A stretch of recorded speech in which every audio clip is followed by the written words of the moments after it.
Sigamos inmersos en la complejidad, más aún en la complejidad de la educación, para, a través de esta complejidad, intentar llegar a comprender la forma en que pudiéramos tener nuevas propuestas educativas cada vez más pertinentes. No puedo evitar partir con una dedicatoria a todos los ingenuos como yo que en algún momento pensamos que enseñar era fácil. Especialmente a los que comenzamos a hacer algo de enseñanza en el Colegio San Mateo en Osorno, en aquellos lejanos años, acompañados de los jesuitas. Hay elementos que demuestran que vivimos en un mundo complejo.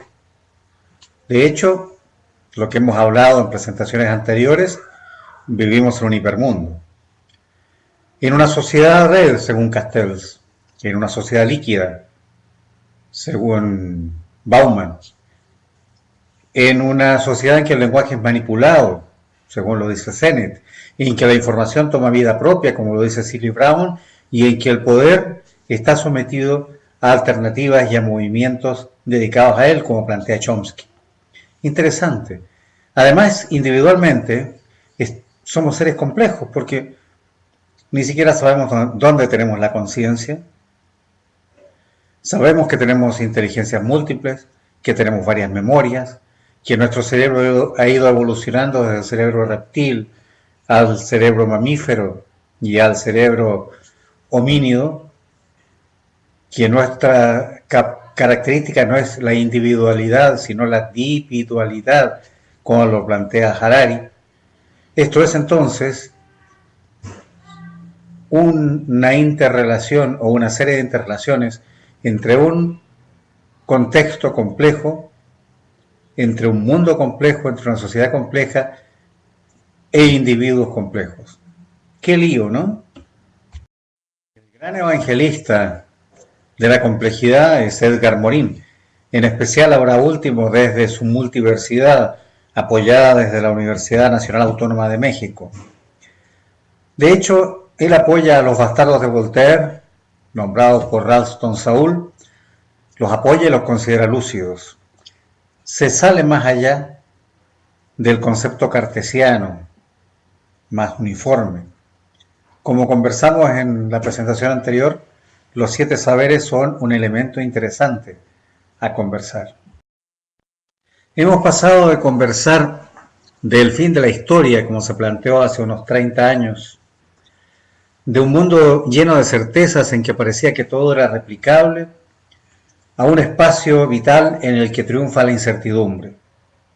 Lo cuántico se hace espacio, lo incierto se hace espacio, lo líquido se hace normal y natural.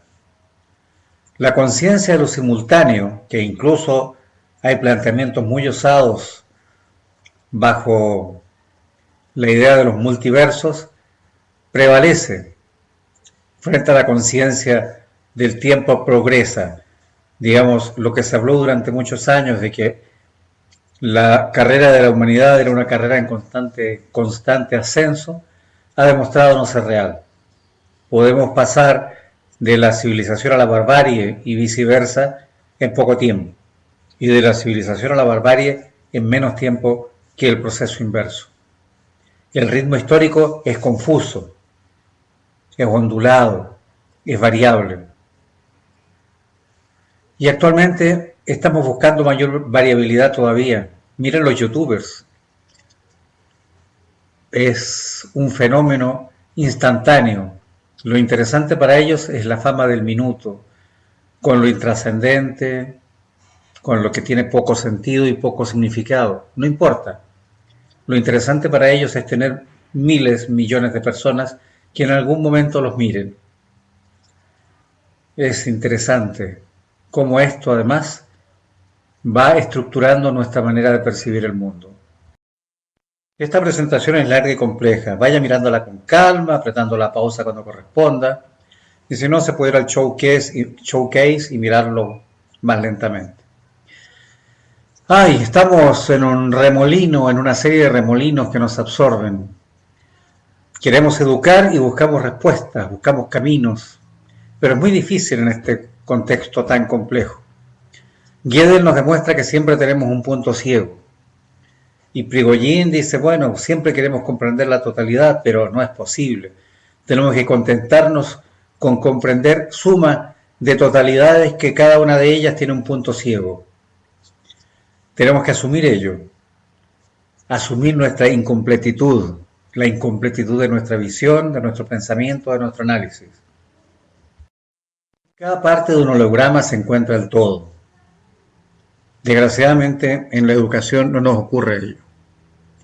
Tenemos nuestros puntos ciegos que nos limitan. Por eso es interesante desarrollar propuestas permanentemente, en conjunto, y ojalá tanto los que enseñan como los enseñados. Lo natural es lo complejo. La complejidad es lo más natural que nos acompaña. Ningún problema de la actualidad, como los temas de ecología, de contaminación, de extinción de especies, tienen que ser enfocados de manera compleja, desde la complejidad y también de una forma transdisciplinaria. Necesitamos relacionar dentro de cada uno de los investigadores las disciplinas necesarias bajo el concepto de transdisciplina. El objetivo de la educación es ayudar a los seres humanos a que tengan una mejor vida, a que se desarrollen de acuerdo a sus capacidades y potencialidades. Y de allí entonces la complejidad del sistema educativo, pues quiere transformar a los humanos, nos quiere transformar. El sistema educativo es complejo además por la tremenda complejidad de su estructura, la cantidad de leyes y normativas en cada país para cada uno de los niveles educativos es enorme. La interacción del interior de la educación formal con la educación informal es también un elemento complejo. Son dos remolinos que se mueven a distintas velocidades en distintos espacios y ambos afectan el desarrollo del individuo y el aprendizaje del individuo.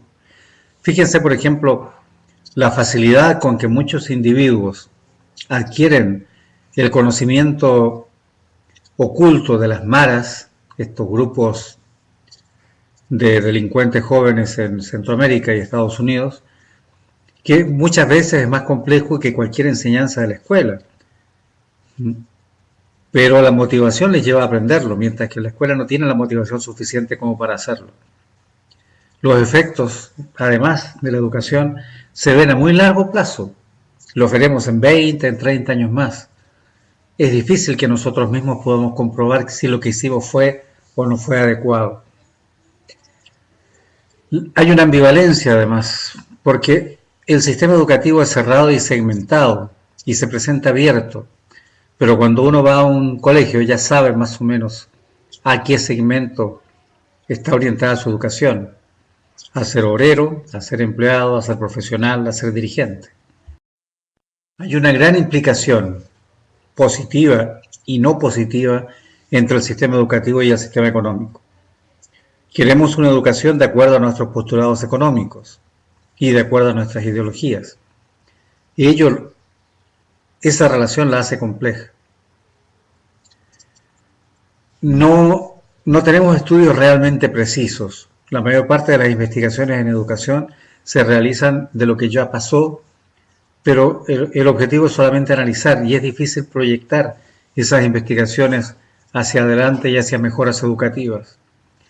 La mayor parte de los educadores no reconocen, ni los educadores ni los diseñadores de políticas, la implicación ideológica que está contenida en cada propuesta educativa.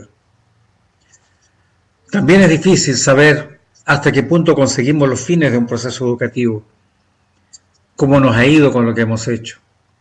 Es difícil también articular políticas que sean seguras, que no tengan ambigüedad. En todas las que en este momento están implementadas existe algún tipo de ambigüedad.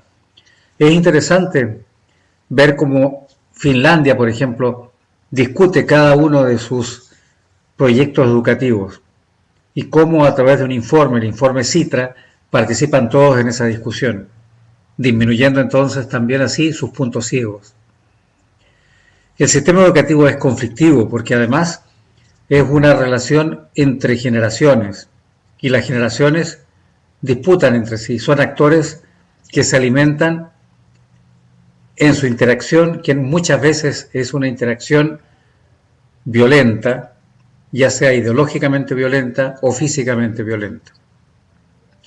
Y en estos momentos ha surgido una complejidad adicional, el asumir y aceptar los cambios generados por la era digital y que la educación tiene que incorporar urgentemente. Educamos entonces en un contexto complejo, en una sociedad líquida. Tenemos que conseguir, procurar, apoyar que los estudiantes tengan una visión holística de la realidad. Ello les ayudará a analizar la forma en que la sociedad va cambiando y cómo ellos tienen que irse adaptando a esos cambios. Vamos con las urgencias. La urgencia es incluir en la complejidad, por supuesto, lo valórico y lo emocional. Es importante que lo ético esté dentro de la formación. Ese es un elemento que va a servir en 20, 30, 40, 100 años más, igual que lo valórico. No dejemos de ser holísticos en cada análisis, en cada enseñanza, en cada representación del conocimiento que estemos haciendo.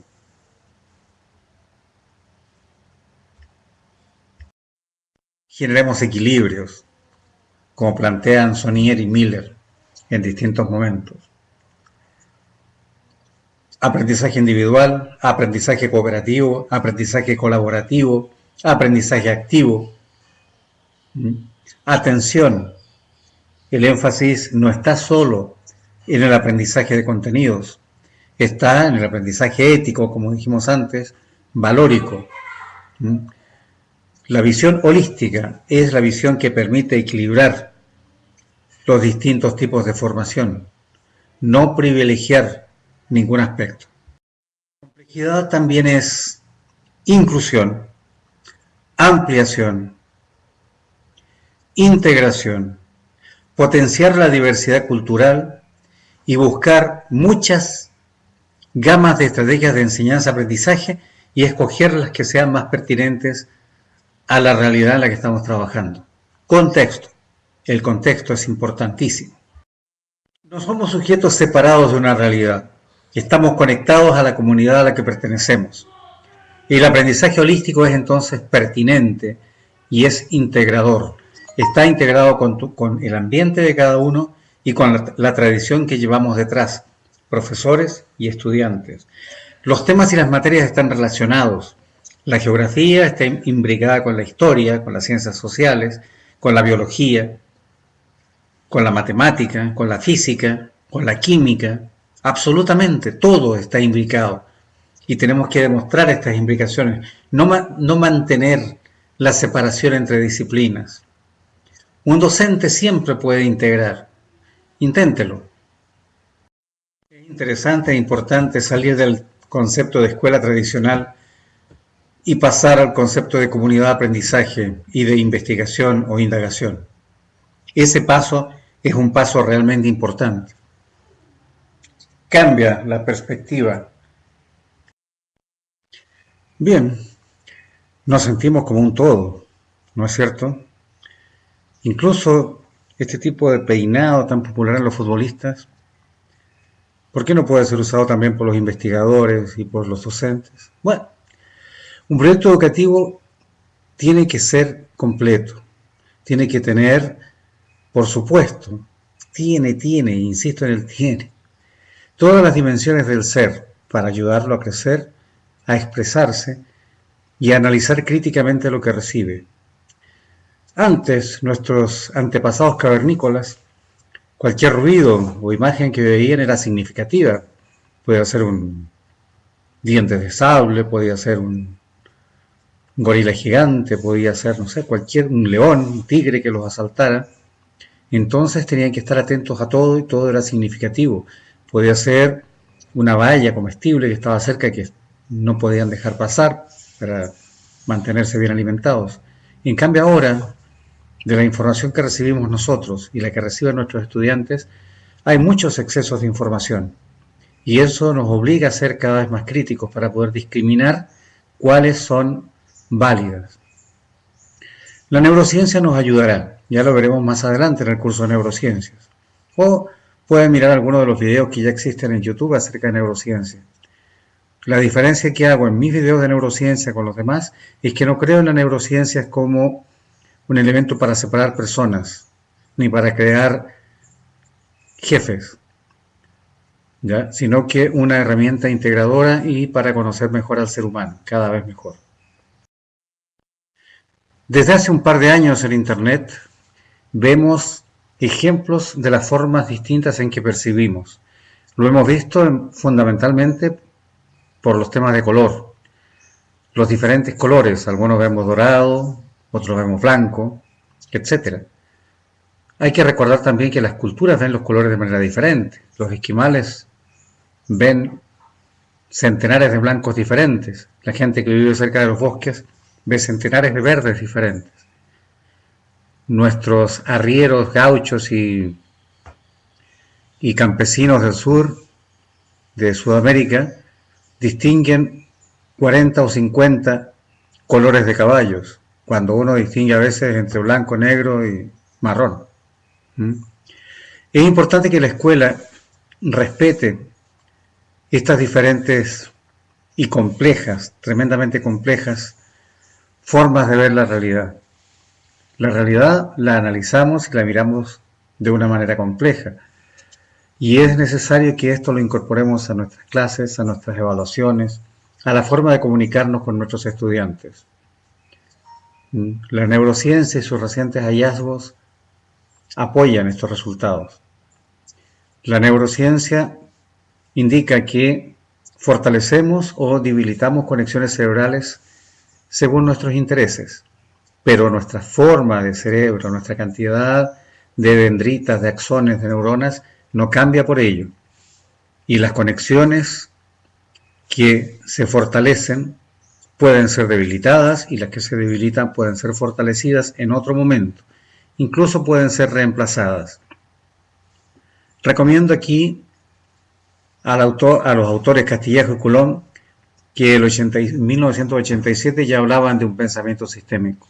Y a Colin Rose con su libro Aprendizaje acelerado para el siglo XXI. Un profesor preocupado por sus estudiantes, por el clima de aprendizaje, es un super profesor. Y el que les mejora a los estudiantes cada vez más su sentimiento de autoestima, que refuerza su imaginario y hace que su imagen a futuro sea mayor, que el estudiante sepa que puede crecer y que su crecimiento no tiene límites. El estudiante actual, bueno, al igual que todos, lo que pasa es que los anteriores no tenían tantas estimulaciones como ahora, busca recibir esta estimulación por todos sus canales, auditivo, visual, sensorial, y si no lo fortalecemos de esa manera, él buscará otros incentivos, otros elementos que recibirá por dichos canales. Y al no recibir estas motivaciones en su espacio de aprendizaje, las buscará fuera y abandonará el espacio formal educativo. Atención a ello. Hace muchos años que me metí en la aventura de enseñar. A pesar de formarme como ingeniero, ya antes había comenzado a enseñar a niños de escuelas básicas desde el colegio.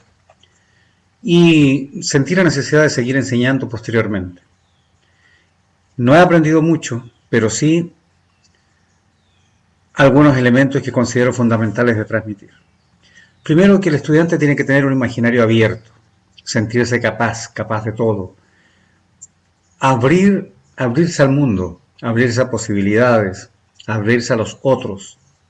Tiene que alzar su horizonte. Si ha nacido en un pueblo pequeño, tiene que alzar su horizonte como si estuviera en cualquier parte del mundo. Internet ayuda mucho en ello. Cualquier estudiante puede ser un rey del mundo en su área, en lo que quiera. Tenemos enormes posibilidades. Necesitamos potenciar la autoestima, apoyar a que los estudiantes realicen búsquedas intelectuales de cómo aprender mejor, durante toda su vida y los profesores de cómo enseñarles a que aprendan estos caminos. No basta con tener una epifanía en un momento determinado y repetirla el resto de la vida. No, necesitamos buscar, dudar, ser críticos y seguir buscando. La neurociencia es un elemento que aparece ahora muy ligado a la educación y muchas veces llegamos a hablar de neuroeducación. Están imbricadas. Una es la herramienta que nos ayuda a observar, a conocer, y la otra es la herramienta que nos ayuda a crecer. En la formación del profesorado, el eje de la innovación positiva tiene que ser un elemento constante. Y la discusión acerca de ello. Miren especialmente la discusión que se genera en los informes Sitra en Finlandia, en que ellos dicen, nuestra educación es mala, debemos mejorarla. Mientras todo el mundo mira como un ejemplo su educación como la mejor, ellos no la consideran la mejor, no la consideran ni siquiera buena. Miren también, por favor, el ejemplo de Estonia, que está creciendo mucho en la línea educativa actualmente. La biblioteca para revisar y para seguir avanzando. Gracias, seguimos en otro video.